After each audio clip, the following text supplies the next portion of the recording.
وعلیکم السلام ورحمۃ اللہ وبرکاتہ۔ محترم بھائی نے لکھا جی کہ سوال میرا ہے کہ غائبانہ نماز جنازہ پڑھنا کیا حدیث سے ثابت ہے؟ بالکل ثابت ہے۔ صحیح مسلم کے اندر ہے، رسول اللہ صلی اللہ علیہ وسلم نے نجاشی حبشے کے اندر فوت ہوا تو اللہ کے رسول علیہ الصلوۃ والسلام نے مدینے کے اندر مسلمانوں کو کہا تھا کہ استغفروا لاخیکم، کہ اپنے بھائی کے لیے بخشش طلب کرو، تو اس کے لیے باقاعدہ جنازہ پڑھایا گیا تھا غائبانہ۔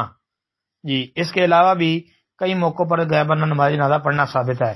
باقی رہ گئی بعض شہید کا غائبانہ نماز جنازہ، اس میں بعض علماء کہتے ہیں کہ ثابت نہیں، لیکن غور کریں، تحقیق کریں، صحیح بخاری وغیرہ کے اندر سے ثابت ہوتا ہے کہ نبی علیہ الصلوۃ والسلام نے احد کے شہداء پر 8 سال بعد جنازہ پڑھا تھا۔